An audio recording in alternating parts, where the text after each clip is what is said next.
Restaurant ভর্তি লোকের সামনে নেহার গালে তার হবু বর সজোরে থাপ্পড় মারল। সঙ্গে সঙ্গে ওর ফর্সা গালে 5 আঙুলের ছাপ ফুটে উঠল। নিজেকে ধাতস্থ করতে কয়েক সেকেন্ড লেগে গেল নেহার। সোজা হয়ে দাঁড়াতেই আবারও চড় পড়ল ওর ডান গালে। পরপর দুটো থাপ্পড় খেয়ে আকস্মিকতা হতভম্ব হয়ে গেল নেহা। আর তার বোনেরা ভয়ে কাঠ হয়ে গেল ওরা। কোনো কারণে তার হবু বর সাখাওয়াত এরকম করছে নিষ্ক্রিয় মস্তিষ্কে সেটার আন্দাজ করতে পারল না নেহা। রেস্টুরেন্টে পরিবার নিয়ে লাঞ্চ করতে আসার সবাই অদ্ভুত চোখে ওদের দেখে যাচ্ছে। কারো ঠোঁটের কোণে আবার হাসি, যেন চরমানের ঘটনাটায় তারা বেশ মজা পেয়েছে। লজ্জায় অপমানে গা শিরশির করে উঠল নেহার। দুপায়ে ভর দিয়ে দাঁড়িয়েছিল ঠিক, কিন্তু ওর মনে হচ্ছে অতি শীঘ্রই জ্ঞান হারাবে। পেছনের দিকে কিছুটা হেলে পড়তেই নেহাকে ধরে ফেললো ওর কাজিন রোজা। খুব সাবধানে একটা চেয়ারে বসিয়ে দিল সে নেহাকে। এতক্ষণ পুরো ঘটনার চাক্ষুষ প্রত্যক্ষদর্শী ছিল রোজা। সাখাওয়াতের উগ্র ব্যবহারের কারণ খুঁজেছিল সে, কিন্তু পরপর দুবার নেহাকে থাপ্পড় খেয়ে নেতিয়ে পড়তে দেখে ওর শরীরের যেন রক্তই ছলকে উঠল। কিছুতেই মেনে নিতে পারলো না ব্যাপারটা। খুব একটা কথা না বলেও এ পর্যায়ে এসে ও আর চুপ করে থাকতে পারলো না। ফিহাকে নেহার খেয়াল রাখতে বলে সে সাখাওয়াতের কাছে এসে দাঁড়ালো। ক্ষুব্ধ গলায় জিজ্ঞেস করলো, কি সমস্যা আপনার? এরকম কেন করলেন আপুর সাথে? সাখাওয়াত গরম চোখে তাকালো ওর দিকে। পরক্ষণেই দৃষ্টি ঠান্ডা হয়ে গেল। ফিজেল হেসে বলল, সমস্যা একটাই, আমি তোমার বোনকে বিয়ে করতে পারবো না। রোজা চুপ করে কথাটা কর্ণগোচর করলো। তারপর গলার স্বরটা উঁচুতে এনে বলল, সেটা তো সরাসরি আপনার মা বাবাকে জানিয়ে দিলেই পারতেন। রেস্টুরেন্টে ডেকে এনে সিনকেট করার কি দরকার ছিল? আর সিনকেট বলছে কেন? এটা তো অন্যায়। আপনি মহা অন্যায় করেছেন আপুর সাথে। সাখাওয়াত আগের মতোই হাসলো, বলল, এটা তোমার আপুর সাথে আমার ব্যক্তিগত ব্যাপার, অধিকার। কথাটা শেষ করতে দিল না রোজা। তার আগেই রাগী স্বরে বলে উঠল, কোনো ক্রমে এটা ব্যক্তিগত ব্যাপার হতে পারে না। আপনার সাথে আমার বোনের এখনো বিয়ে হয়নি যে আপনি তার গায়ে হাত তুলবেন, অপমান করবেন। আর কিসের অধিকার? হবু বর হতে পারেন তাই বলে মাথা কিনে নেননি যে অধিকার বলে জঘন্য ব্যাপারটাকে চালিয়ে দিচ্ছেন। I like you. রোজা বিস্মিত হয়ে গেল, মুখের কথা হারিয়ে গেল। নেহার দিকে এক পলক দৃষ্টি ফেলে তারপর আবারও সাখাওয়াতের দিকে তাকালো। ভ্রু উঁচিয়ে জিজ্ঞেস করলো, কি বলেন আপনি? সাখাওয়াতের ঠোঁটে ক্রূর হাসি, পা চোখটা টিপে দিয়ে বলল, বাবা মা তোমার বোনকে আমার জন্য পছন্দ করেছে, জোর করে আজ আবার দেখা করতেও পাঠিয়েছে। আমি বিয়ে করতে চাই না ওকে, ওর সাথে আমার যায় না। দেখেই তো রাগ পেয়ে গেল আমার, আর রাগ হলে নিজেকে কন্ট্রোল করতে পারি না আমি। এই যে এখনো তোমার বোন এখানে, ইচ্ছে করছে থাপ্পড় মেরে বিয়ের শোক গুছিয়ে দিই। তবে এখানে এসে তোমার মতো একটা সাহসী স্ট্যান্ডার্ড মেয়েকে দেখে যে প্রথম দেখায় প্রেমে পড়ে যাব সেটা তো ভাবিনি। I like you and love you. Roza কাঠ হয়ে দাঁড়িয়ে রইল। এসব কি বলছে লোকটা?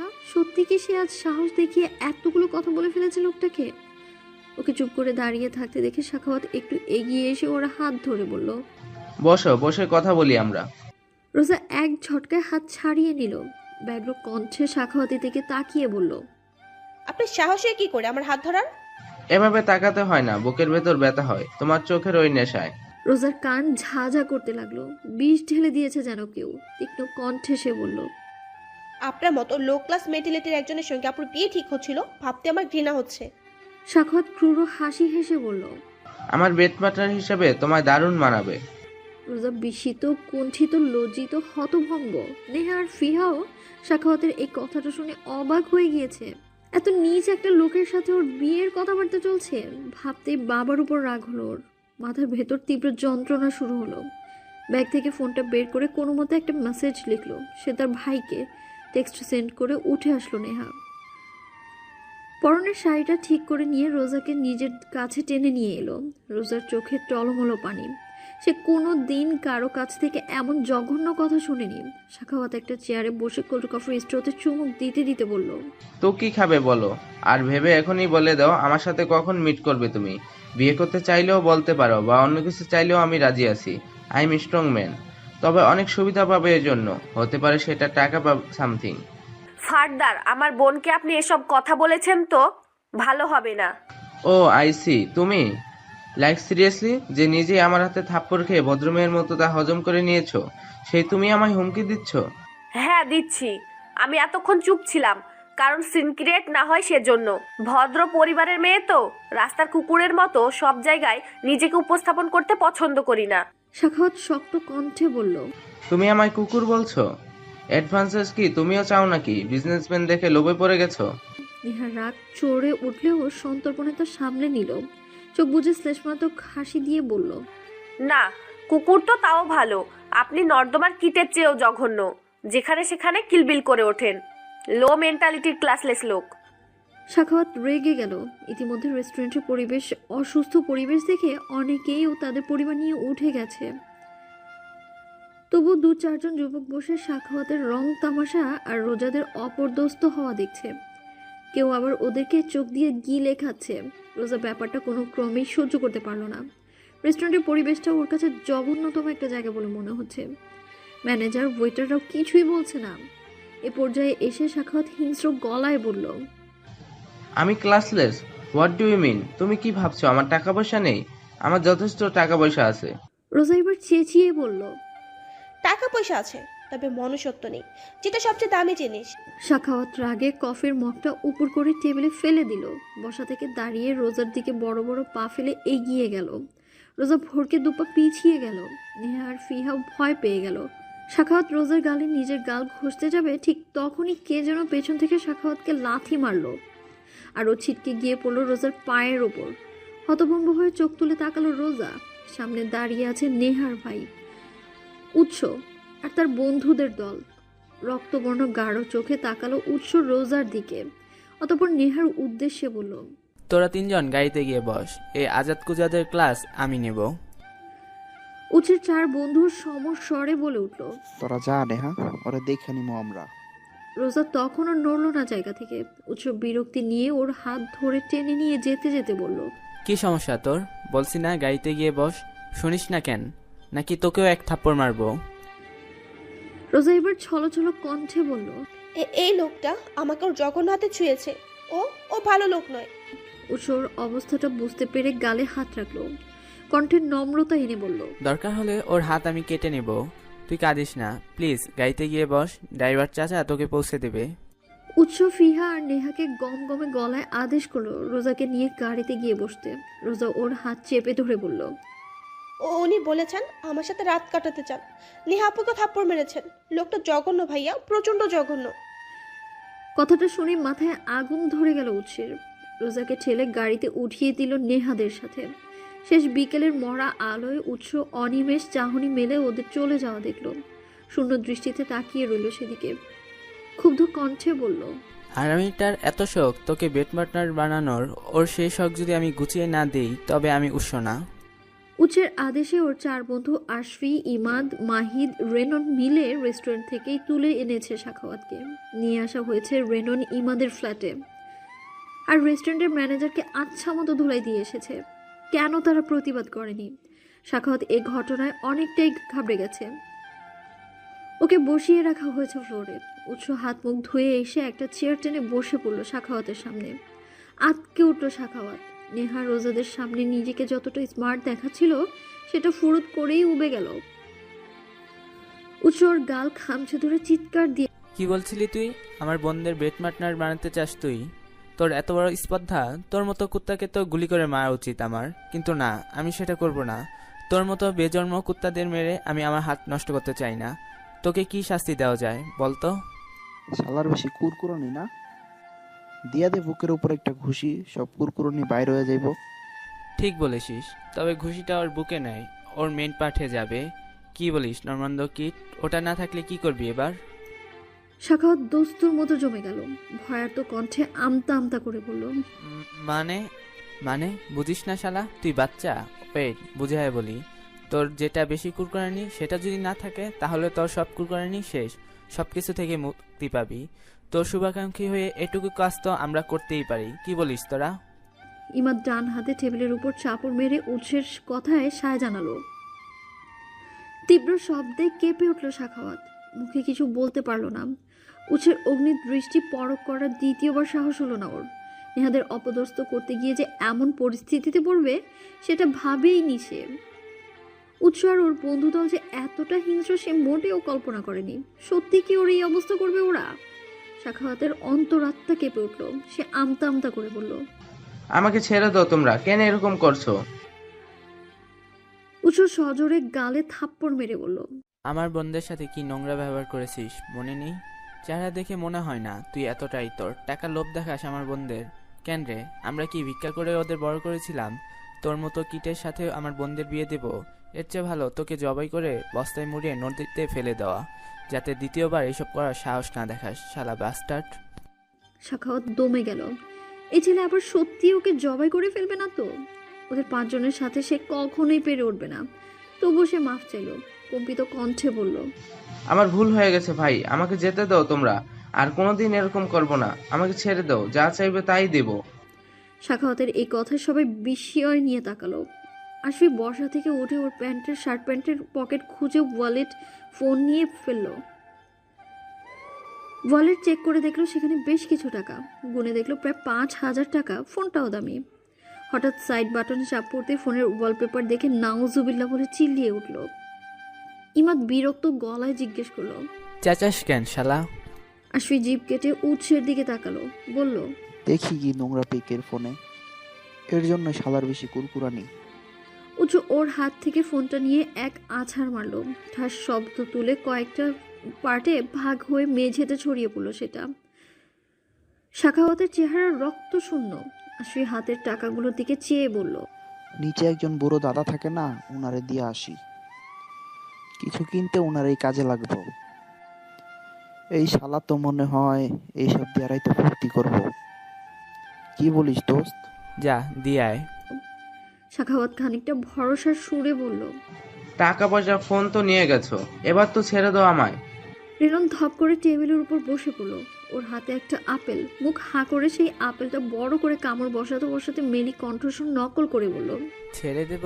এভাবে বলে না বাবু, তুমি আজ সারা রাত আমাদের এখানে স্পেশাল যত্নে থাকবা। সো স্পেশাল যত্ন মানে? বুঝতে পারোনি তাই না সোনামণি? ওকে দাঁড়াও, বুঝিয়ে বলছি। রেনন টেবিলের ওপর থেকে নেমে দাঁড়ালো। আপেলটা রেখে 2 হাতের মুঠো শক্ত করে শাখাওয়াতের নাক বরাবর একটা ঘুষি মারলো। কিঞ্চিত পিছিয়ে দেয়ালে বাড়ি খেলো শাখাওয়াত। মাথার পেছনটায় ভোঁতা এক প্রকার ব্যথা অনুভূত হচ্ছে। চোখ ঝাপসা হয়ে আসতেই রেনন ওর 2 গাল বাচ্চাদের মতো জোরে টেনে দিল। শাখাওয়াতের মনে হলো ওর গালের মাংস ভেদ করে হাড্ডি বুঝে আঁচড় কাটছে কেউ। ব্যথায় চোখ মুখ কুঁচকে ফেললো সে। হাত দুটো দড়ি দিয়ে বাঁধা থাকায় সে ছটফট করতে লাগলো। রেনন ওকে ছেড়ে দিল। ওর মুখের উপর থুথু মেরে বলল, এটাই আমাদের স্পেশাল যত্ন সোনামণি, লাগবে আর একটু যত্ন? বলো তো করে দিই। শাখাওয়াত ভীত চোখে তাকিয়ে রইল। উৎস হুঙ্কার দিয়ে বন্ধুদের বলল, এদের সারা রাত আটকে রাখ, খাবার দিবি না, সকালে ছেড়ে দিবি। আজকের কথা মনে থাকলে ভবিষ্যতে এসব আর করার সাহস পাবে না, সারা কুত্তা। নেহা বাসায় গিয়ে আঙ্কেলকে এইসব বলছেনি, ওনার তো জানা দরকার। কি জানি এই 3 বোকা কি করছে। ভাগ্যিস নেহা টেক্সট করে বলেছিল সময় মতো, নয়তো বোকাগুলো এর ফাইজলামের শিকার হইতো। আমি আসি, বাসায় যেতে হবে। আচ্ছা, আমরা এরে সামলাই নেব। নিস্তব্ধ পৃথিবীর পূর্বাকাশে ঝলমলে আলো ছড়াচ্ছে শুক্লা দ্বাদশীর চাঁদটা। পুরো আকাশ ঘিরে রেখেছে কোটি কোটি তারা। অন্ধকার এই রাত্রির আকাশখানি মনোযোগ দিয়ে অবলোকন করছে উৎস। হালকা ফিনফিনে হাওয়া গায়ে কাটা দিচ্ছে ওর। মনোযোগে ভাটা পড়লো ফোনের কম্পনে। ভাইব্রেশন মুডে থাকা ফোনটি পকেটের ভেতর যেন হাত পা ছুঁড়ে কান্নাকাটি জুড়ে দিয়েছে। উচ্চ দ্রুত গতিতে ফোনটা বের করে স্ক্রিনে তাকাতেই আদ্রিস ওয়াজিদ নামটি দেখলো। তার বড় চাচার ছেলে। উচ্চ কলটি রিসিভ করলো। ওপাশ থেকে আদ্রিসের তীক্ষ্ণ কণ্ঠ শোনা গেল, নেহাদের সাথে যে ছোট লোকটা অসভ্যতামি করেছে ওটার কি ব্যবস্থা নিয়েছিস? উৎস প্রশ্নটার জন্য প্রস্তুত ছিল না। আদৃশ্য বোনদের সাথে অন্যায় ও অসভ্যতামি মেনে নিতে পারবে না সেটা ও ভালো করেই জানে। আদৃশ্যের হাতে পড়লে এতক্ষণে শাখাওয়াতে যে কি অবস্থা হতো ভাবতেই হাত পা কেঁপে উঠল তার। সেজন্য আগে ভাগেই ও সবটা সামলে নিয়েছে যাতে কোনো অঘটন না ঘটে। কিন্তু ওকে জানালো কে এসব? ফিহা বাদরটা নিশ্চয়ই। উৎস হেসে আদৃশ্যের প্রশ্নের জবাবে বলল, ওর ব্যবস্থা নেওয়া হয়ে গেছে ভাই, তুমি চিন্তা করো না। আদৃশ শুনলো, একটু থেমে আবার জিজ্ঞেস করলো, কোথায় ছোট লোকটা, কি ব্যবস্থা নিয়েছিস? উৎস ঢোক গিলে বলল, হাত পা ভেঙে আটকে রেখে আসছি। আদৃশ স্বস্তি পেল যেন। হালকা গরম নিঃশ্বাস ছেড়ে গমগমে স্বরে বলল, গ্রেট। রাখি ভাই। বাসায় আয় তাড়াতাড়ি। আসছি। ফোন কলটি কেটে দিল উৎস। হাফ ছেড়ে স্বস্তির নিঃশ্বাস ফেলে আবারও বাইরে মনোযোগ দিল। চারপাশের অন্ধকার কাটিয়ে এক টুকরো আলোকিত চাঁদ ঠিক আকাশের মাঝখানে এসেছে। মায়াবী আলোয় পৃথিবীকে যেন ভাসিয়ে নিচ্ছে অন্য কোনো রাজ্যে। বাড়ি পৌঁছতে রাত 10:30 বেজে গেল ওর। ডাইনিং থেকে পানি খেয়ে লিভিং রুমের দিকে পা বাড়ালো উৎস। গিয়ে দেখলো নিহা, ফেহা আর রোজা বসে আছে। তিনজনের মাথা নিচু, দৃষ্টি কার্পেটের উপর। আদৃশ ভলিউম কমিয়ে টিভি ছেড়ে রেখেছে, কিন্তু কিছুই দেখছে না। চোখের দৃষ্টিতে রাগ ফুটে আছে। হঠাৎ উৎসকে দরজায় দাঁড়ানো দেখে আদৃশ বলল, তোর এই বোনটা বেশি চালাকি শিখে গেছে না? আমাকে না জানিয়ে তোকে টেক্সট করেছে। কত বড় সাহস হয়েছে বুঝতে পারছিস? উৎস এসে বসলো সিঙ্গেল সোফার হাতলে। তারপর বলল, ভুল হয়ে গেছে, থাক। তোমাকে তো ওরা ভয় পায়, আমি তো সামলে নিয়েছি ব্যাপারটা। আদৃশ ঝাঁঝালো স্বরে বলল, আমি কি বাঘ নাকি ভাল্লুক যে ভয় পায়? যত সব নাটক। আর এরা কি বাচ্চা? তিনজন মেয়ে ওই কুত্তাটাকে মিলে বেধড়ক পিটাতে পারে নাই? খুকি সেজে থাকলে নর্দমার কিটরা এভাবে অপদস্থ করবে। যত সব অপদার্থ। থাক ভাই, যেটা হওয়ার হয়ে গেছে। তো আব্বুরা কি বললো? আদৃশ কাট কাট গলায় জবাব দিল, ডাস্টবিনের সাথে বিয়ে দেবে কে? ক্যান্সেল। ও যাক, ভালোই। অতঃপর আদৃশ আর উৎস সাখাওয়াতের অবস্থা ব্যবস্থা নিয়ে কথা বলতে লাগলো। নেহা অধৈর্য হয়ে গেল, কিন্তু আদৃশ ওদেরকে যেতে অনুমতি দেয়নি। আর না পেরে নেহা ওর পাশে বসে ফিহাকে ফিস ফিস করে বলল, সব তোর জন্য। ভাইকে সব কাহিনী বলতে গেলি কেন? ওই সাকুয়ারটার উপর রাগ হচ্ছিল আমার, তাই আদৃশ ভাইয়ের হাতে মার খাওয়াতে ইচ্ছা করছিল। ইচ্ছে করলেই তুই বলে দিবি? জানিস না ভাই কেমন? ছোট লোকটাকে মেরেই ফেলতো। সেটাই আমার দরকার ছিল। চুপ থাক তুই। ফিহা মুখ কালো করে বলল, ভালো করেছি বলে দিয়েছি। ওদের ফিসফিসানি রোজার কানেও পৌঁছলো। সে ভীতগ্রস্ত হয়ে বসে আছে সোফার এক কোণে। আদৃশকে সে অজানা কারণেই ভয় পাচ্ছে। লোকটার সামনে প্রচণ্ড অস্বস্তি বোধ করে সে। আধ ঘন্টা যাবৎ ওর সামনে বসে আছে, ভাবতেই ঘেমে উঠল সে। এত শাসন করে বোনদের কেউ, তাও আবার চাচাতো বোনদের। নেহা ফিহা দুজনেই ভয় নিয়ে বসে আছে, তবে ওদের মধ্যে ফিহা আদৃশকে একটু কমই ভয় পায়।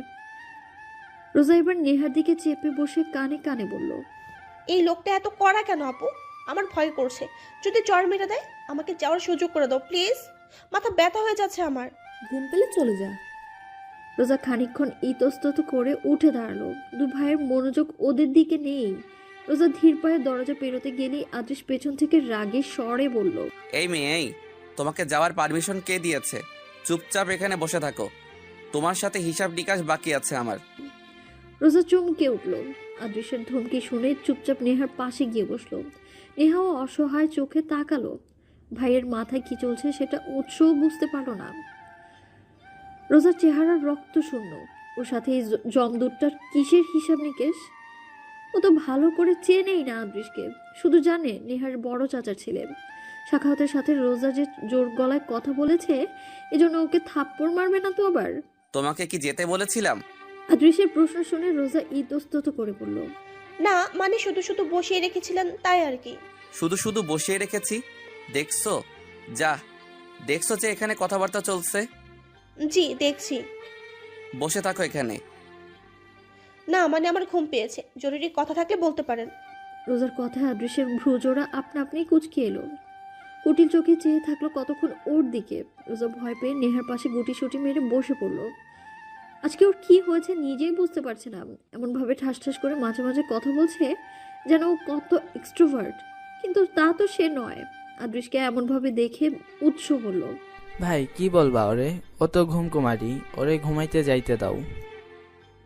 আদৃশ উৎসের দিকে তাকালো, চিন্তিত মুখে উত্তর দিল, নেহা ফিহা আমাদের বোন হয়েও এত দুর্বল। আর এই মেয়েটা, এই তোমার নামটা যেন কি? রোজা বলার আগেই উৎস বলল, ভাই ওর নাম রোজ, আমার ছোট খালামণির মেয়ে। বাবা স্কুল মাস্টার? হর্ষপুর গ্রামে যে তোর একজন খালু ছিল, ওনার মেয়ে? উৎস খানিকটা অবাক হয়ে মাথা নাড়িয়ে বলল, কিন্তু তুমি তো দেখি ওর ডিটেলসই বলে দিলা। আরে ডিটেলসে বলেছি কারণ আমি ওখানে গিয়েছিলাম তোর আব্বু মানে ছোট চাচার সাথে। এই মেয়েটা রোজার দ্বিতীয় জন্মদিন ছিল বোধহয়। এত আগের কথা মনে আছে ভাইয়া তোমার? তোমার বয়স তখন কত? 8 বছর। আর মনে না থাকার তো কোনো কারণ নেই। আদৃশ কখনো কিছু ভুলে না। রোজা শুধু ওদের কথাই শুনছে। এই ছেলেটা ওর জন্মদিনে গিয়েছিল, ওর গ্রামের নামও জানে। বাহ, এত আগের ঘটনা কত অবলীলায় বলে দিল, যেন কালকের ঘটনা। আদৃশ তীক্ষ্ণ চোখে রোজাকে দেখে নিয়ে জিজ্ঞেস করলো, কিসে পড়ো তুমি? এবারও উৎস জবাব দিল। ভাই, ও তো ফার্স্ট ইয়ারে অ্যাডমিশন নিয়েছে আমাদের এখানকার এক ভার্সিটিতে। গ্রামে ভালো কলেজ নেই বলে খালু ওরে এখানে পাঠিয়ে দিছে। এখানে থেকেই পড়াশোনা করবে নাকি? হ্যাঁ, হোস্টেলে দিতে চেয়েছিল, আম্মু জোর করে ওরে এখানে নিয়ে আইছে। সেটাই, খালার বাড়ি থাকতে হোস্টেল কেন? আদৃশ রোজাকে জিজ্ঞেস করলো। পড়াশোনায় কেমন তুমি, ভালো না খারাপ? রোজা বিরক্ত হলো, লোকটা এত কথা কেন বলছে, বাঁচাল নাকি? যেভাবে একটার পর একটা প্রশ্ন করছে মনে হচ্ছে চাকরির ইন্টারভিউ দিতে বসেছে। ও বলল, জানি না। জানো না? পড়াশোনা করো না তুমি? জি করি। তাহলে বলতে পারছো না কেন? অস্বস্তিতে গাঢ় হয়ে রোজা উত্তর দিল, এমনি বলতে পারছি না। তুমি পড়াশোনায় কেমন সেটা তো তুমিই বলতে পারবে। অন্য কেউ কি তোমার পড়া পড়ে দেয় যে তুমি জানো না? নিজের উপর কনফিডেন্স নেই?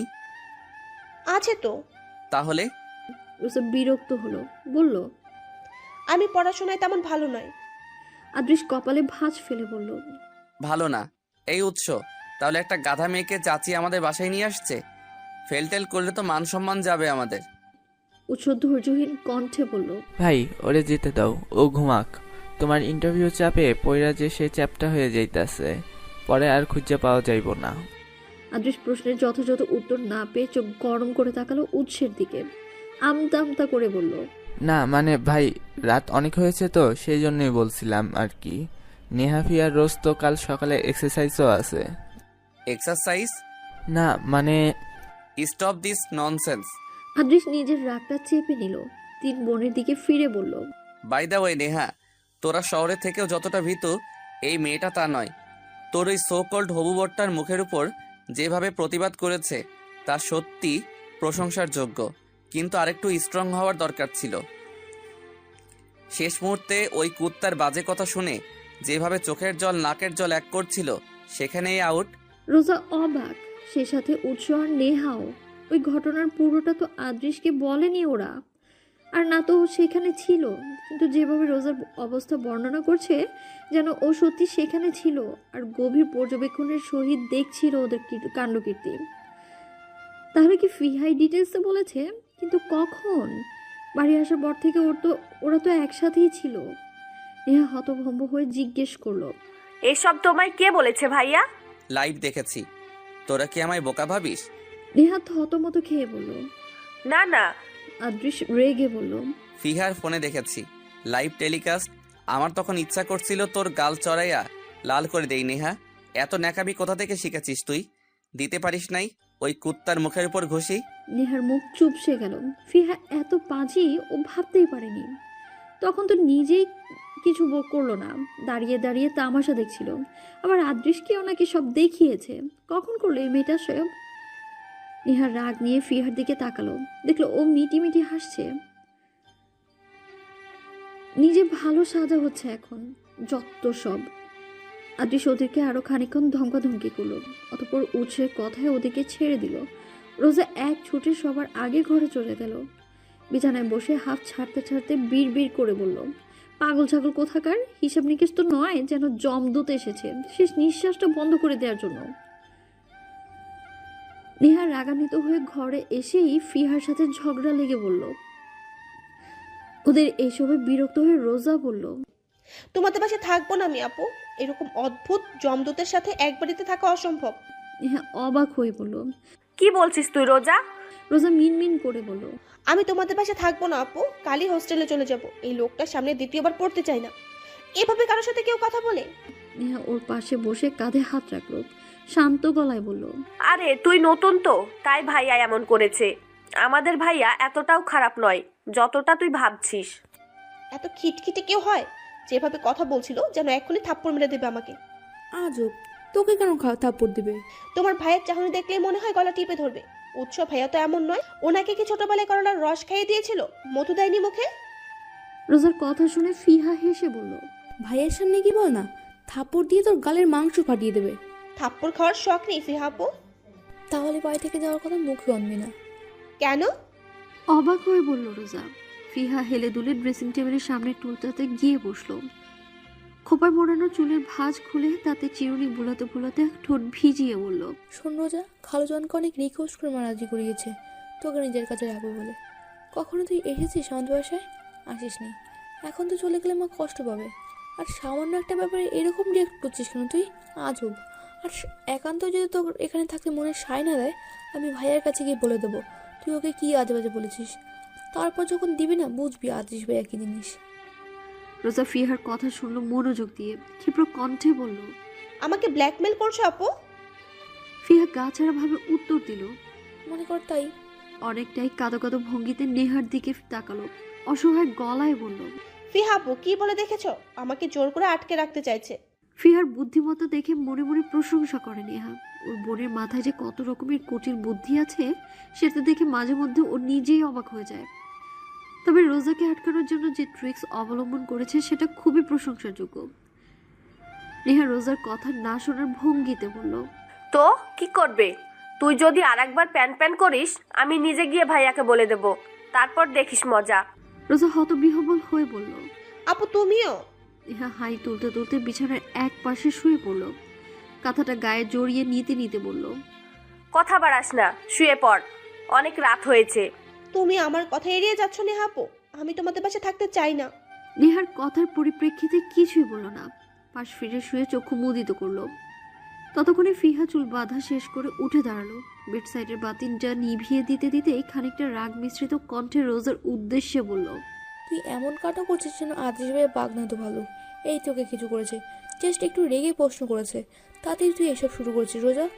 আমাদের তো মাঝে মধ্যে মাথা চাটি মারে, তবু এমন করি না তো। যত সব। তুই এখন যদি ঘুমাতে না যাস, আমি সত্যি ভাইয়ের কাছে উল্টোপাল্টা বলে লাগিয়ে দেবো।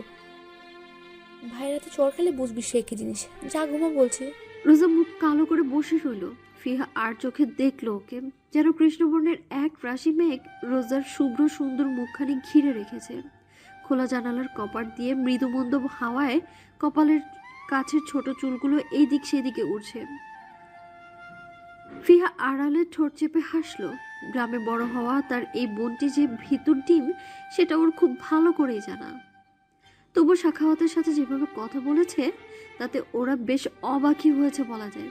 যে মেয়েকে ঠেলে ধাক্কিয়েও কথা বলানো যায় না, সে আজ কিভাবে এত এত কথা বলল সেটা মেমোরিতে রেখে দিতেই নিজের ফোনে ভিডিও করেছিল ফিহা। খালুজান আদৃশের ফোনে পাঠিয়েছিল সে। ফিহা মুচকি হেসে নেহার বিপরীতমুখী হয়ে শুয়ে পড়ল। রোজা গুটিসুটি মেরে ওদের দুবোনের মধ্যিখানে শুয়ে পড়তেই নেহা ফিহা ওকে দুদিক থেকে জাপটে ধরল। গাঢ় নিঃশ্বাস ফেলতে ফেলতে রোজা মৃদু স্বরে বলল, ফ্রিতে কুলবালিশ পেলে এমনই বুঝি হয়। তোমরা দু বোন নির্ঘাত আমায় তুলো ভাবছো। বিড়বিড় করে তো কি কথা বলছিস রোজা? ঘুমিয়ে পড় না। রোজা ঘূর্ণায়মান ফ্যানটির দিকে তাকিয়ে থাকতে থাকতে আনমনেই বলে উঠল, নেহা আপু, তোমার বিয়েটা যে ভেঙে গেল সেটা কি আমার জন্য? নিহা ফিহা মাথা উঁচিয়ে তাকালো ওর দিকে। রাগ মিশ্রিত কণ্ঠে নেহা জবাব দিল, তোকে কে বলেছে? কেউ না। গ্রামে এরকম কাণ্ড হলে বলতো এক বোনের জন্য আরেক বোনের বিয়ে ভেঙেছে। যার জন্য ভেঙেছে সেই মেয়েকে তখন অশুভ তকমা লাগিয়ে দেওয়া হয়। আচ্ছা, এই ঘটনা যদি গ্রামে ঘটতো তাহলে আমাকেও সবাই এরকম বলতো, তাই না? ফিহা ধপ করে উঠে বসলো। রোজা চমকালো। ফিহা কড়া কণ্ঠে বলল,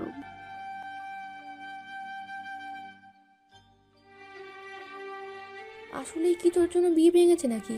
এই ছেলে নিজেই তো নিয়ে আপুকে বিয়ে করতে রাজি ছিল না, সেজন্য আপুকে সবার সামনে অপমান করেছে।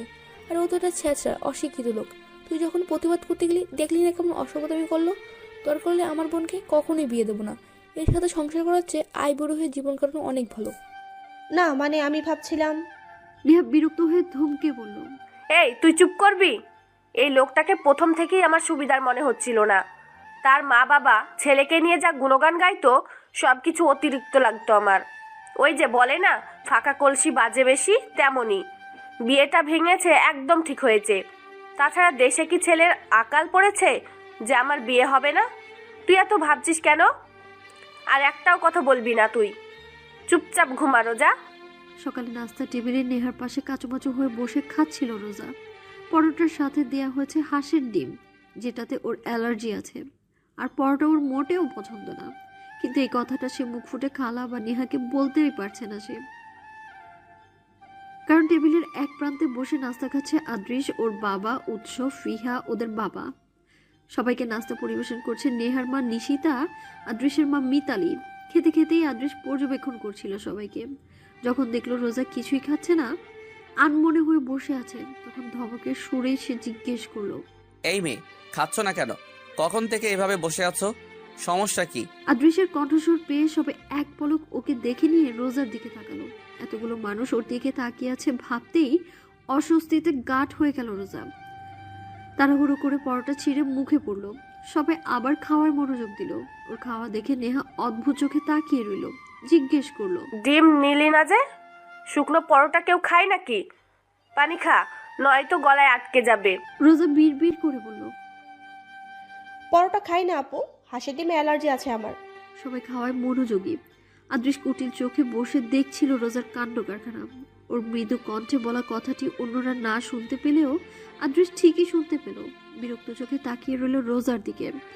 জোর গলায় বলল, ডিম পরোটা খাও না? এটা বলতে তোমার প্রবলেমটা কোথায়? আবারও সবাই ওদের দিকেই তাকালো। আদ্রিসের বাবা ইনায়াত সাহেব ওকে বললেন, তুমি মাথা ঘামিও না। মিতালি, নিশিতা, তোমরা যাও, রোজের জন্য কিছু একটা করে নিয়ে আসো। আমি অনেকক্ষণ যাবৎ লক্ষ্য করছি মেয়েটা খাবার নিয়ে বসে আছে, খেতে পারছে না। আদ্রিস বাবার কথা শুনে বলল, এর জন্য চুপ করে বসে থাকবে? যেটাই ওর সমস্যা সেটা বলে দিলেই তো হয়। আমাদের বাড়িতে কি খাবার দাবার নেই নাকি? রিডিকিউলাস। রোজা লজ্জিত। আদ্রিসের কথাগুলো ওর ভালো লাগছে না। সবার সামনে এইভাবে কথা শোনানোর মানে কি? লোকটা কি চিরকালই এমন খ্যাট করে কথা বলে? আদ্রিসের মা মিতালি এসে ওকে জিজ্ঞেস করলেন, কয়টা স্যান্ডউইচ করে দিই ডিম ছাড়া? ব্যতিব্যস্ত কণ্ঠে রোজা বলল, না না, দরকার নেই। নেহা ধমক দিয়ে বলল, বড় চাচি, ওর কথা শুনো না, স্যান্ডউইচ খাবে ও। নিশিতা কফির মগ এগিয়ে দিল রোজার দিকে, বলল, কফিটা খা, ততক্ষণে স্যান্ডউইচ করে দিচ্ছি। রোজা মাথা নুইয়ে বলল, কফি খাই না আমি, চা খাই। আদ্রিস এবার চেঁচিয়ে উঠল, এইসব কি শুরু করেছো তুমি? এটা খাবে না, ওটা খাবে না, তো খাবেটা কি? আমাকে খাবে? সবাই অবাক হয়ে তাকালো। ইনায়েত সাহেব কড়া গলায় বললেন, এসব কি হচ্ছে? তোমাকে খাবে কেন? ও কি খাবে না খাবে সেটা তোমার মা চাচি দেখে নিচ্ছে। তুমি নিজের খাওয়া রেখে এরকম করছো কেন? বাবার কথা শুনে আদ্রিস এবার রুক্ষ স্বরে বলে উঠল, ও যা শুরু করেছে তা টলারেট করতে পারছি না আমি। খেতে বসেও শান্তি নেই, কোথাও এতটুকু রিফ্রেশমেন্ট নেই। ইনায়েত সাহেব রেগে গেলেন। মুখখানা থমথমে অবস্থা ধারণ করেছে। একটা মেয়ের সঙ্গে কিভাবে কথা বলতে হয় আদ্রিস কি সেটা জানে না? অভদ্রতামি শেষ সীমায় পৌঁছে গেছে ওর কথাবার্তা। যেখানে কারোর কোনো সমস্যা হচ্ছে না, সেখানে আদ্রিসের এত কিসের সমস্যা হচ্ছে? বাবার সাথে মনোমালিন্য হওয়ার এক পর্যায়ে আধ খাওয়া ব্রেডটা প্লেটে রেখে না খেয়ে উঠে পড়লো আদ্রিস। যাওয়ার সময় উৎসকে বলে গেল, তোর সাথে কথা আছে, সময় করে ঘরে আসিস। ঠিক আছে। ওদিকে রোজা পানসি মুখে সবটা দেখলো। আদ্রিসের কথাবার্তা, রাগ, মুড কিছুই ও বুঝতে পারলো না। মিতালি ওর জন্য স্যান্ডউইচ করে নিয়ে এলো, সাথে কমলার জুস। নিশিতার বানানো গ্রিন টির চায়ের কাপটাতে হালকা চুমুক দিতে দিতে রোজা জিভা পুড়িয়ে ফেললো। তবে অতি সন্তর্পণে ব্যাপারটা এড়িয়ে গেল। পাছে আবার আদ্রিস এসে বলে, আমাকেও পুড়িয়ে ফেলো। দ্রুত খাওয়া শেষ করে ঘরে চলে এলো রোজা। এসে হাত মুখ ধুয়ে বই নিয়ে বসলো। আদ্রিসের অদ্ভুত কাণ্ডকীর্তি ভাবতে গিয়ে প্রথমে মনোযোগ বসতে না চাইলেও বইয়ের পাতায় জোর করে সকল চিন্তা ভাবনা মাথা থেকে ঝেড়ে ফেলার পর মনোযোগ এলো মনে। প্রশান্তিও বোধ হলো। এভাবেই কেটে গেল কয়েকটি ঘন্টা। পড়তে পড়তে কখন যে চোখ ঝাপসা হয়ে লেগে এসেছিল বুঝতেই পারেনি সে। মৃদু মন্দ হাওয়ায় পিঠের উপর সূচালো কোনো বস্তুর তীক্ষ্ণ খোঁচা অনুভূত হতেই এক লাফে বিছানায় উঠে বসলো। বিস্ফোরিত চোখে এইদিক ওদিক তাকিয়ে বড় করে হাফ ছাড়লো। শুকনো ঠোঁট যারা ভিজিয়ে নিয়ে বলল, ফিহা আপু তুমি? আমি ভয় পেয়ে গেছিলাম। জানি তুই ভিতর ডিম। রোজা সরু কণ্ঠে বলল, মোটেও না। ফিয়া ব্যঙ্গাত্মক সুরে হাসলো, তারপর বলল, তুই ভীষণ সাহস রোজা, এই জন্য তুই অ্যাওয়ার্ড ডিজার্ভ করিস। অ্যাওয়ার্ডটা যদি আদ্রিস ভাইয়ের হাত থেকে নিস তাহলে বোঝা যাবে কে সাহসী কে ভীতু। ঠিক বলিনি রোজা? রোজা মুখ কালো করে বলল, তুমি সবসময় ফাইজলামো করো আপু, ওই লোকটার কথা প্লিজ বলো না। যাই হোক, ঘুমের মধ্যে এমন কেউ করে? যেভাবে পিন ফুটিয়ে ডাক দিলে আমি তো ভেবেছিলাম কে না কে। উফ, কোনো প্রয়োজন আছে? ফিহা অপ্রসন্ন ভঙ্গিতে হাসলো, মাথা নাড়িয়ে জবাব দিল, বিকাল 4টা বাজে, দুপুরের খাবারটাও খাসনি।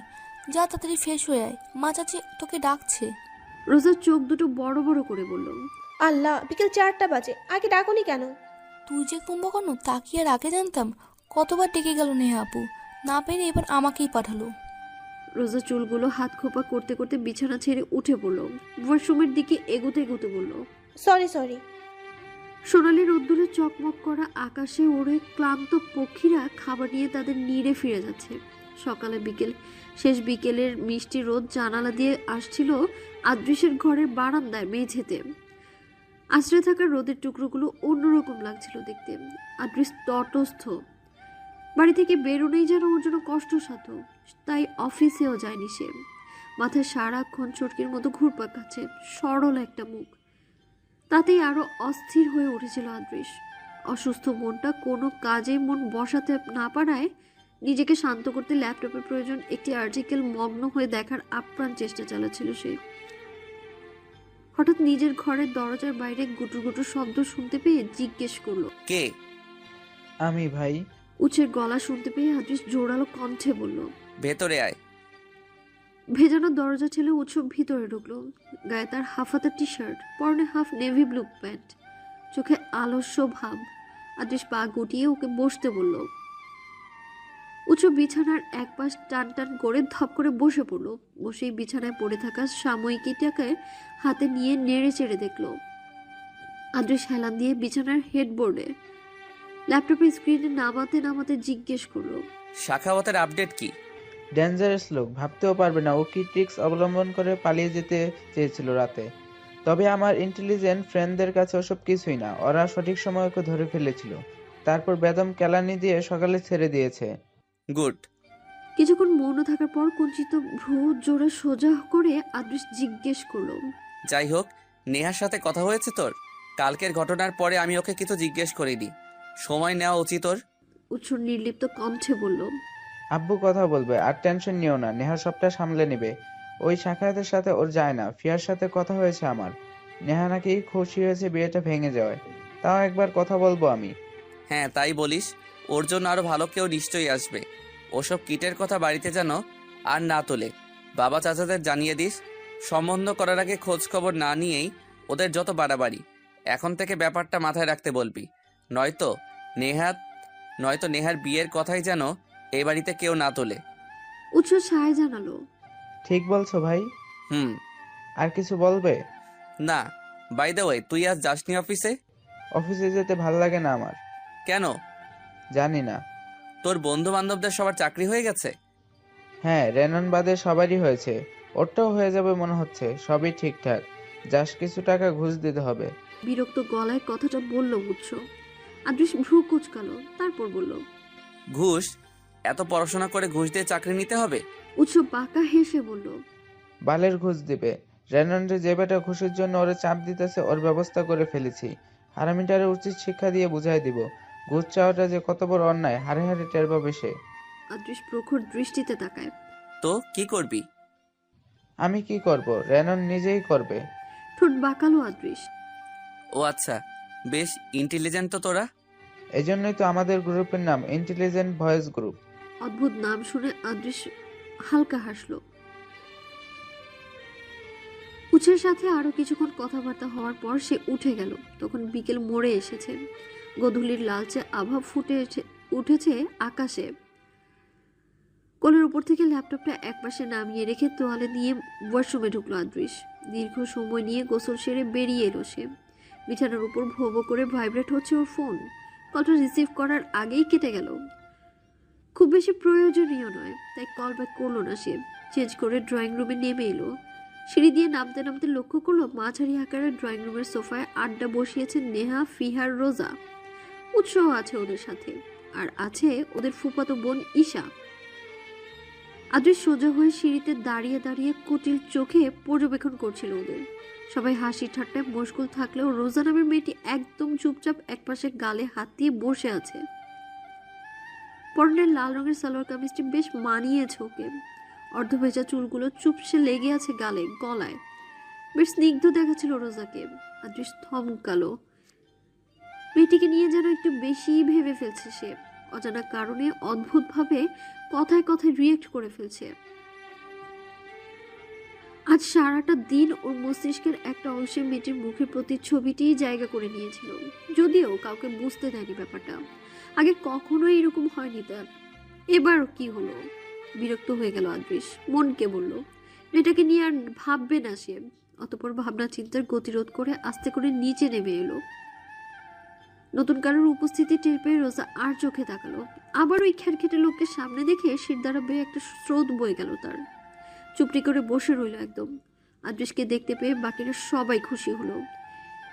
ঈশা উতলা হয়ে জিজ্ঞেস করলো, ভাইয়া কেমন আছো? তুমি এই সময় আজ বাসায়? আমি তো জানতামই না। এই তোমরা কেউ বলোনি কেন? ভালো আছি। ওদেরকে আমি ডিস্টার্ব করতে মানা করেছিলাম। তুমি কখন এলে? এই তো একটু আগে।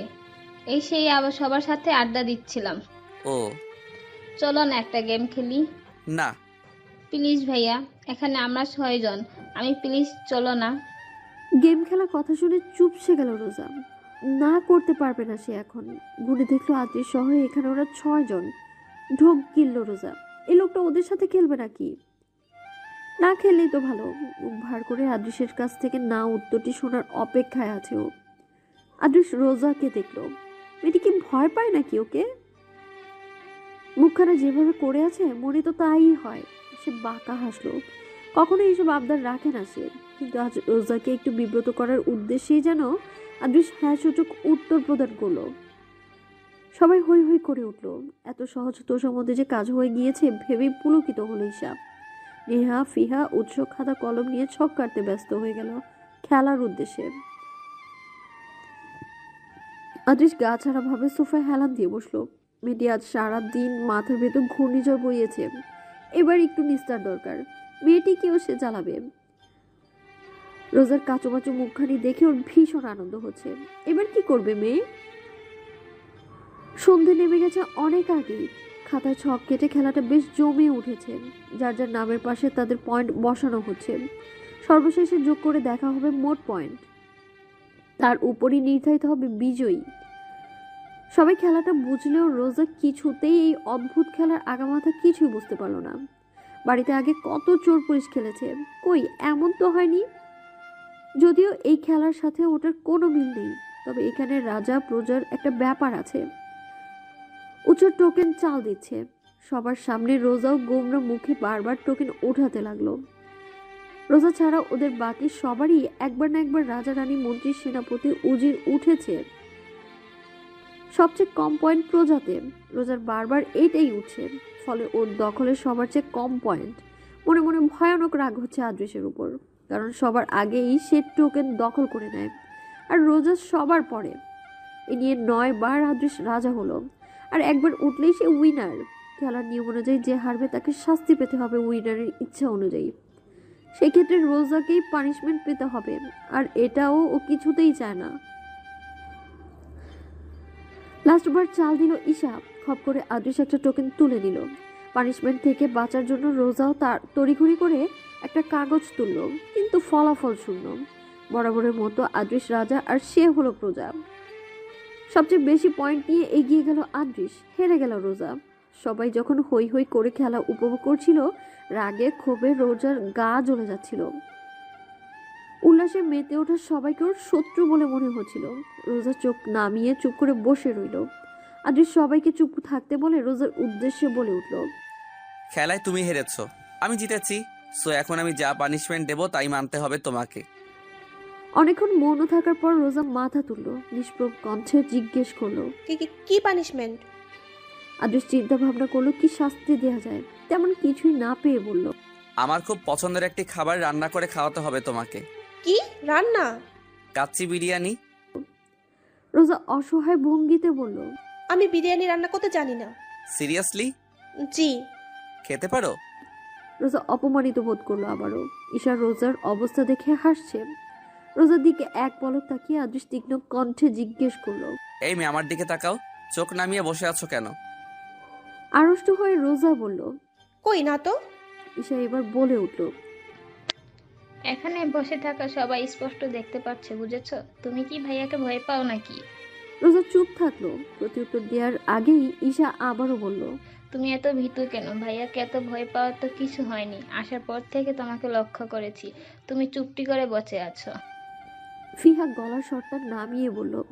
আমাদেরও যে এমনই রে, ভিতর ডিম একটা। রোজা দ্রুত দৃষ্টি ফিরিয়ে নিল ফিহার দিকে। বেশ কিছুটা সময় নিয়ে গলার স্বর নরম করে ফিহাকে বলল। আমি ভীতু না। নেহা, ফিহা, উৎস ওর এক্সপ্রেশন দেখে হেসে ফেলল। ঈশা কণ্ঠে নম্রতা এনে জিজ্ঞেস করলো। তুমি বলতে চাইছো তুমি সাহসী, এনি প্রুফ? ঈশার মজার ছলে বলা কথাটা সবাই ধরতে পারলেও রোজা সিরিয়াসলি নিল। বিড়বিড় করে বলল, নো। উৎস ছাড়া বাকি সবাই আরো এক দফায় হেসে ফেলল। আদৃশ বিরক্ত হয়ে ধমক দিল ওদের। মেয়েদের সব কিছুতেই বাড়াবাড়ি, ব্যাপারটা ওর ভালোই লাগে না। হাসাহাসির ব্যাপারটা শেষ হতেই আদৃশ শাস্তি হিসেবে রোজাকে রান্না করে খাওয়ানোর জন্যই বলল। ওইদিকে রোজা মুখ গুজে আছে, পারবে না বলে রাজি হচ্ছে না, আবার মুখ ফুটে কিছু বলছেও না দেখে ঈশা বিরক্তই হলো। এক পর্যায়ে বলল, থাক ভাইয়া, ওকে অন্য কিছু দাও। শেষে দেখা যাবে হাত পা পুড়িয়ে কয়লা হয়ে বসে আছে। হাজার হোক বাড়ি গেস্ট বলে কথা। ঈশার কথা যুক্তিসম্মতই মনে হলো সবার। বিচার বিবেচনা করে অবশেষে মত পরিবর্তন হলো আদৃশের। হাত পা পুড়িয়ে ফেলার কথাটা শুনে বুকের ভেতরটা কেমন চমকে উঠল ওর। কারণটা ওর অজানা। হঠাৎ মনে হলো মেয়েটা ওকে অকারণেই ভয় পায়। তখনই ওর মাথায় কুটির বুদ্ধি এলো, এটা নিয়ে কিছু একটা শাস্তি দিলে মন্দ হবে না। আদৃশ স্থির কণ্ঠে বলল, সেকেন্ড অ্যান্ড লাস্ট, রাত 12টায় একা ছাদে যেতে হবে। তোমাকে প্রমাণ করতে হবে তুমি সাহসী, ওকে? আর এটা যদি না পারো তাহলে রান্নাটাই করতে হবে। কোনোটাই না করলে এর থেকে ভয়ানক শাস্তি পেতে হবে। আফটার অল আমি বলেছি, কোনো প্রকার কথার নড়চড় হলে তোমায় দেখে নিব। বিরিয়ানি রান্নার চেয়ে নিজেকে সাহসী প্রমাণ করাটাই বেশি সহজ বলে বোধ হলো রোজার। সেজন্য তাড়াতাড়ি করে মাথা নাড়িয়ে বলল, জি রাজি, আমি রাজি। আদৃশ ঠোঁটের কোণে হাসি রেখেই বলে, ভেরি গুড। এরপর ওদের আড্ডা ভেঙে গেল। যে যার মতো করে ঘরে চলে গেল। হাত মুখ ধুয়ে সন্ধ্যের নাস্তা করার জন্য মিনিট 20 পর আবারও জমায়েত হলো টিভির আসরে। উৎস, রোজা, নেহা, ফিহা, ঈশা ওদের মনোযোগ টেলিভিশনে। তখন অফিস থেকে ফিরলেন ইনায়েত সাহেব, ইমতিয়াজ সাহেব। কাপড় চোপড় পাল্টে ফ্রেশ হয়ে ড্রয়িং রুমে এসেই জড়ো হলেন দু ভাই। ওদেরকে বসার জায়গা করে দিল উৎস। নিজে গিয়ে কার্পেটে পা মুড়িয়ে বসে পড়ল। তারপর ব্যতিব্যস্ত কণ্ঠে বলল, বড় চাচি, আব্বুরা এসেছে, নাস্তা দিয়ে যাও। ইমতিয়াজ সাহেব বললেন, ভাবিকে ডাকছিস কেন? তুই গিয়ে নিয়ে আয়। বাবার ধমক শুনে উৎস উঠে যেতে চাইল, কিন্তু তার আগেই মিতালি ট্রে নিয়ে ঢুকলো। পেছনে আরেকটা ট্রেতে করে 2 প্রকারের বিস্কিট, মিষ্টি আর পাস্তা সাজিয়ে নিয়ে এলেন নিশিতা। সবার হাতে হাতে প্লেট তুলে দিলেন তিনি। সবাইকে দেয়া শেষ করে মিতালি রোজার কাছে এসে ফিস করে জিজ্ঞেস করলেন, তুমি নাকি মিষ্টি পছন্দ করো না? নিশিতার কাছ থেকেই জানলাম তুমি ভীষণ ঝাল পছন্দ করো। জি। আমিও খুব ঝাল পছন্দ করি। এ বাড়িতে কেউ তেমন ঝাল খায় না। ওদের জন্য তরকারিতেও ঝাল দিতে পারি না। তাই নিজের হাতে তোমার জন্য একটু ঝাল করে হালিম রান্না করেছি আমি। খাবে তো? রোজা মিতালির দিকে তাকালো। কি সুন্দর মিষ্টি করে কথা বলছে ওর সঙ্গে। আর এই মহিলাটার ছেলেই কিনা ওই আদৃশ। কত তফাৎ মা ছেলের মধ্যে। নিশিতা যতটুকু খেয়াল রাখছে রোজার প্রতি, তার চেয়ে কোনো অংশে কম খোঁজ নিচ্ছেন না তিনি। শ্রদ্ধায় ভরে উঠল রোজার মন। হালকা হেসে মাথা নাড়িয়ে সম্মতি জানালো মিতালির কথায়। কেন যেন না কথাটি বলতে পারেনি সে। মন্থর কণ্ঠে সে বলল, খাবো। খুব ভালো মেয়ে তুমি রোজা। আমাকে তুমি চাচি ডেকো, নেহাদের মতো। আচ্ছা চাচি। মিতালি রান্নাঘরে গিয়ে হালিমের বাটি নিয়ে এলো। ঝাল হালিমের সুগন্ধ হাওয়ায় ভাসছে। রোজা খুব তৃপ্তি নিয়েই সেটা খেতে লাগলো। কিছু সময় সবকিছু পর্যবেক্ষণ করলো ঈশা। মিতালি আর রোজার কথাটুকু সে শুনেছে। পুরো ঘটনাটি পর্যবেক্ষণ করে পাশে বসা ফিহাকে নিচু স্বরেই বলল, তোমার বোন আর বড় মামুনির মাঝে কি কেমিস্ট্রি দেখেছ? ঘটনা কি? ফিহা গালে হাত রেখে সন্দেহী কণ্ঠে বলল, আমিও তাই ভাবছি। তোমার বোনটা কিন্তু অনেক মিষ্টি। ধোয়া ওঠা কফির মগে ছোট চুমুক দিয়ে ঈশানের পানে তাকালো ফিহা। উত্তেজিত স্বরে জিজ্ঞেস করলো, মানে কি বোঝাতে চাইছিস? তুমি যা ভাবছো তাই। আমি কি ভাবছি? ভাইয়া রোজার প্রতি একটু ডেসপারেট মনে হয় না তোমার? উৎস ভাইয়া? ঈশা চোখ বড় বড় করে তাকালো। দুপাশে মাথা নাড়িয়ে অবসন্ন কণ্ঠে বলল, আদৃশ ভাইয়া। বলিস কি? তুই এত কিছু কেমনে জানিস ঈশা? ঈশা ঠোঁট টিপে হাসলো। পর্যবেক্ষণ লাস্ট কয়েকটা ঘন্টা গভীর পর্যবেক্ষণে সহিত এটাই বুঝতে পারলাম আদ্রিস ভাইয়া রোজার প্রতি একটু ডেসপারেট। কেমনে বোন? আমার মাথায় তো কিছুই ঢুকছে না। দুদিনও হয়নি ভাই আর রোজার সাক্ষাৎ হয়েছে, আমরাই কিছু ধরতে পারলাম না, আর তুই কিছু সময়ের মধ্যে বুঝে গেলি এসব? গেলাম। ফিহা এদিক ওদিক দেখে নিয়ে বলল, ক্লিয়ার করে বলতো। ঈশা হাতের মগটা রেখে দিল, তারপর গলা নামিয়ে বলতে লাগলো, তুমিই বলো ভাইয়া, কোনোদিন খেলতে রাজি হয়েছে আমাদের সাথে? আজ ওকে জোর করতে হলো না, একবার বলাতে এমনভাবে রাজি হয়ে গেল যেন রোজা খেলছে বলেই সে খেলতে রাজি হয়ে গেল। খেলার সময়ও লক্ষ্য করেছি ভাইয়ার চাহনি অন্যরকম মুগ্ধতা দেখেছি রোজার জন্য, নয়তো ভাবই না অন্য কারো রান্না সে কোনোদিন খেতে চায় না। চমনির হাতের রান্নাই তো খায় না, সেখানে রোজার পরে কি সহজ ডেয়ার দিয়েছে দেখলো তো তুমি? এর মানে কি এটাই যে ভাইয়া রোজার জন্য কিছু অনুভব করছে? এক্সুয়ালি এটাই বোঝাতে চেয়েছি তোমায়। বুঝতে পেরেছি। সেদিন রাত 9টার দিকে একটি ফোন আসে আদৃশের। খুব জরুরি একটা কাজে ওকে এখনই কোথাও যেতে হবে। আদৃশ এটা মোটেও আশা করেনি। বিরক্ত হয়ে সেই কাজের উদ্দেশ্যে বাইরে বেরিয়ে যায় সে। সবার মন খানিকটা খারাপ হলেও রোজা মনে মনে শান্তি পায় এটা ভেবে যে রাত 12টায় একলা ছাদে উঠে নিজেকে সাহসী প্রমাণ করতে হবে না তার, অন্তত এই লোকটার কাছে না। মনে মনে আদৃশের গোষ্ঠী উদ্ধার করে শেষ করে ঘরে এসে খোশ মেজাজে বই নিয়ে বসলো রোজা। ড্রয়িং রুম থেকে আসার সময় নিশিতাকে বলে 1 কাপ চাও বানিয়ে নিয়ে এসেছে। গরম চায়ের কাপে চুমুক দিতে দিতে গভীরভাবে মন দিল বইয়ের পাতায়। নিকষ কৃষ্ণ অন্ধকারে ঢাকা প্রকৃতি, ফুরফুরে বাতাস জানালা দিয়ে বইছিল, পর্দাগুলো উড়ছিল নৌকার পালের মতো। তখনই দরজায় খট করে শব্দ হলো। নেহা ফিহা দুবোন একসাথে ঘরে ঢুকলো। ঈশা নিচতলায় মিতালি নিশিতার সাথে কথা বলছে বসে, তাই সে আসেনি। নেহা ঘরে ঢুকেই সোজা চলে গেল ওয়াশরুমে। হাত মুখ ধুয়ে রুমে এসে তোয়ালেটা এমনভাবে ছুঁড়ে মারলো যে সেটা রোজার চায়ের কাপের উপর পড়লো। কিছুটা চা ছলকে পড়লো রোজার ডান হাতে। কয়েক মুহূর্তের ব্যবধানে কি ঘটে গেল ঠাউর করতে পারলো না রোজা। হাতে জ্বলুনি অনুভূত হতেই মৃদু আওয়াজ করলো। নেহা ততক্ষণে দৌড়ে এলো ওর কাছে, ব্যস্ত কণ্ঠে বলল, ইস, কতখানি পড়েছে, আমি খেয়াল করিনি, সরি রে রোজা। উফ, কি যে করি না আমি। রোজা চোখ বন্ধ করে জবাবে বলল, আরে থাক না আপু। কি বলিস তুই? খুব বেশি চলছে, জায়গাটা লাল হয়ে গেছে। না বেশি না। রোজার কথায় বিরক্ত হলো নেহা। স্পষ্ট দেখা যাচ্ছে ওর হাত লাল হয়ে আছে, আর মেয়েটা কি সুন্দর করে বলছে কিছু হয়নি। নেহা ওকে টেনে ধরে রাগী স্বরে বলল, ওট এক্ষুনি, পোড়া হাত নিয়ে আবার বসে আছিস? আয় পানি দিয়ে দেই। আমি বরফ নিয়ে আসছি, টুথপেস্ট আনবো? সেটা আবার জিজ্ঞেস করতে হয়? যা নিয়ে আয়। যাচ্ছি। ফিহা রুম থেকে বেরিয়ে গেল। নেহা রোজাকে ধরে নিয়ে গেল করিডোরের বেসিনের সামনে। ট্যাপটা ছেড়ে দিয়ে রোজার হাতটা পানিতে ভেজালো। পানি লাগতেই জ্বলুনিটা আরো বেড়ে গেল। রোজা চোখ মুখ খিচে হাতটা সরিয়ে নেওয়ার চেষ্টা করে বলল, জ্বলছে খুব, আর দেব না পানি। নেহা চোখ গরম করে তাকালো। বেশি বকিস তুই, চুপচাপ পানি নিচে হাতটা দিয়ে রাখবি, নয়তো এক থাপড়ে গাল ফাটিয়ে দেব। আপু চুপ একদম। নেহা রোজাকে আর একটাও কথা বলতে দিল না। অনেকক্ষণ ধরে বরফ পানিতে হাত ডুবিয়ে রাখার পর জ্বলুনি ভাবটা কিছুটা কমলো। ফিহা একটা মলম লাগিয়ে দিল রোজার হাতে পোড়া অংশটুকুতে। ঘন্টা কয়েকের মাঝে জ্বলুনি কমে আগের মতোই হয়ে গেল। এর মধ্যে এই খবর শুনে মিতালি, নিশিতা, ঈশা এসে রোজাকে দেখে গেল। আর যাবার সময় নেহাকে সঙ্গে করে কিছু একটা দেখাতে নিয়ে গেল ঈশা। সবাই চলে যাওয়ার পর ঘরে বসে রইল ফিহা আর রোজা। ফিহা ফোন স্ক্রল করায় ব্যস্ত। রোজা বইয়ে কিছুক্ষণ চোখ বুলিয়ে আলসে ভঙ্গিতে বসে রইল। এত শীতল আবহাওয়ার মাঝেও হঠাৎ করে ওর খুব গরম লাগছিল। বিছানা থেকে নামতেই ফিহা চোখ পাকিয়ে তাকালো, বলল, কোথায় যাচ্ছিস? হাত মুখ ধুয়ে আসি, চোখ মুখ কেমন ম্যাজ ম্যাজ করছে। হাতের ব্যথাটা কমেছে? এখন ঠিক আছে। সাবধানে যা, হাতে পানি লাগাস না। আচ্ছা। মুখে মুখে পানি ছিটানোর উদ্দেশ্যে ওয়াশরুমে গেল, কিন্তু কখন যে আনমনে শাওয়ারের প্যাচটা খুলে দিল বুঝতেই পারেনি, যার ফলে বরফ শীতল ঠান্ডা পানি এসে পড়ল, ভিজিয়ে দিল ওকে। কিছু বুঝে ওঠার আগেই ভিজে চুপচুপে হয়ে গেল জামা কাপড়। রাগে বিরক্তিতে মাথা গরম হয়ে গেল, নিজেকে নিজেই কথা শোনালো। কেন যে এতটা বেখেয়ালি?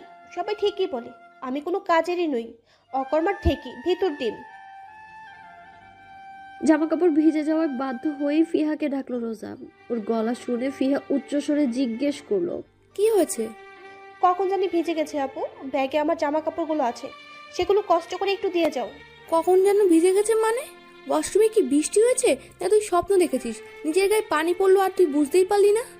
না আপু, সম্ভবত শাওয়ারের প্যাচটা ঘুরে গিয়েছিল। আর তুই বুঝতেই পারিসনি? না। রোজা, তুই আসলে কি দিয়ে তৈরি? এত রাতে গোসল করলি যে ঠান্ডা লাগবে না? পাগল তুই। লাগবে না, কাপড়গুলো দিয়ে যাও না আপু। ফিহা রোজার ব্যাগ থেকে ওর সালোয়ার কামিজ বের করে ওয়াশরুমের দরজার বাইরে গিয়ে দাঁড়ালো। রোজাকে বলল, তোর জামা কাপড় তুই নিজেই নে, আমি পারবো না। রোজা ব্যঙ্গ কণ্ঠে বলল, প্লিজ আপু, আমার ঠান্ডা লাগছে। আমি খাচ্ছি, হাত খালি না, একটু লেগে আছে। ধুয়ে দাও না। ফিহা কিছু একটা ভেবে বলল, একটু শান্তিতে বসতেও দিবি না তুই? দিচ্ছি, তবে একটা কন্ডিশন আছে। রোজা ধৈর্যহীন গলায় বলল, আবার কিসের কন্ডিশন?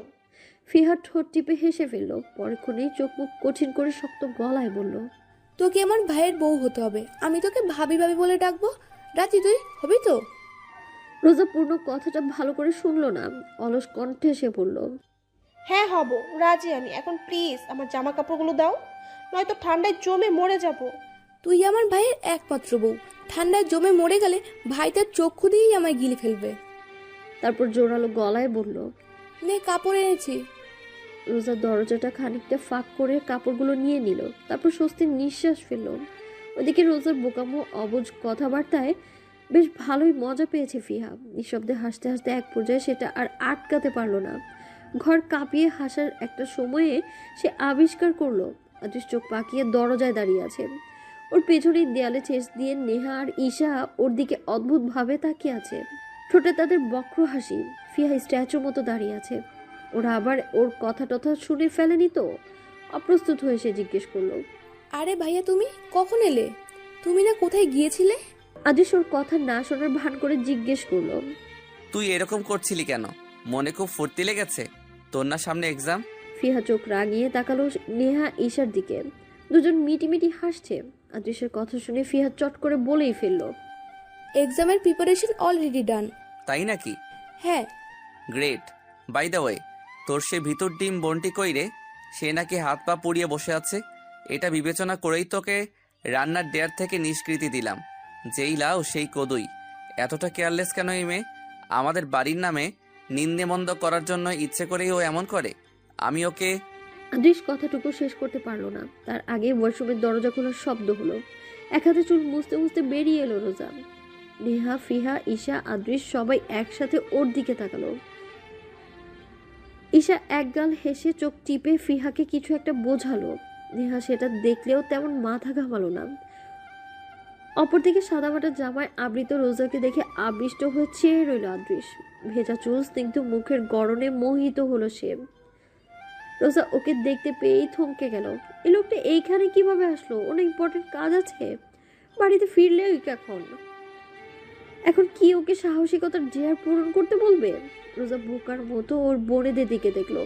পরক্ষণে নিজ হাতে টান অনুভব করলো। শক্তপোক্ত একটা হাত ওর কবজি এমন ভাবে ধরেছে যে ব্যথায় এক ফোঁটা পানি গড়িয়ে পড়লো গালে। আদৃশ ওর জ্বলে যাওয়া হাতটার দিকে রক্ত চক্ষু মেলে দেখছে। তারপর কঠিন গলায় হুঙ্কার দিয়ে বলল, এটা কি করে হলো? চা পরে এমন হয়েছে। তুমি কি আমাদের নাম ডোবাতে এসেছো? না। তাহলে দেখে শুনে সংযত হয়ে চলাফেরা করতে পারো না? এটা জাস্ট অ্যাক্সিডেন্ট। কথাটি আদৃশ্যে কর্ণগোচর হতেই রাগে আরো কঠোরভাবে রোজার হাতটি চেপে ধরল সে। ব্যথাটা আরো গাঢ় হতেই রোজার ধৈর্যসীমা ছাড়িয়ে গেল। শান্ত অথচ তীব্র গলায় সে বলল, হাতটা ছাড়ুন, ব্যথা পাচ্ছি। ছাড়বো না। পড়ে যাওয়া হাতটা যতটা না জ্বলছে তার চেয়ে বেশি ব্যথা লাগছে আদৃশ্যের হাতের মুঠোয় থাকা রোজার শিথিল হাতটি। দুবার বলার পরেও যখন আদৃশ রোজার হাতটি ছাড়েনি, ব্যর্থ হয়ে রোজার দ্বিরুক্তিও করেনি। লোকটা এমন কেন, আর ওর সাথেই বা কেন এত বাড়াবাড়ি করছে বুঝে উঠতে পারলো না কোনো মতেই। শক্ত করে ধরে রাখার এক পর্যায়ে রোজার হাতটিতে আদৃশের 5 আঙুলের ছাপ পড়ে গেল। সেদিকে তাকিয়ে রোজা শুধু 2 ফোঁটা চোখের জল ফেলল। ঠোঁট কামড়ে শক্ত হয়ে দাঁড়িয়ে রইল। এক বিন্দু পরিমাণও নড়ল না। যেন সে কাঠের পুতুল। আরো কিছু মিনিট গড়াতেই নেহা, ফিহা, ঈশা 3 বোন একে অপরের দিকে চাওয়াচাই করলো। হচ্ছেটা কি সেটা নেহা বুঝতে না পারলেও ফিহা আর ঈশা আন্দাজ করতে পারলো। রোজার রক্তিম হাতটার দিকে তাকিয়ে এবার ব্যগ্র কণ্ঠে ঈশা বলে উঠল,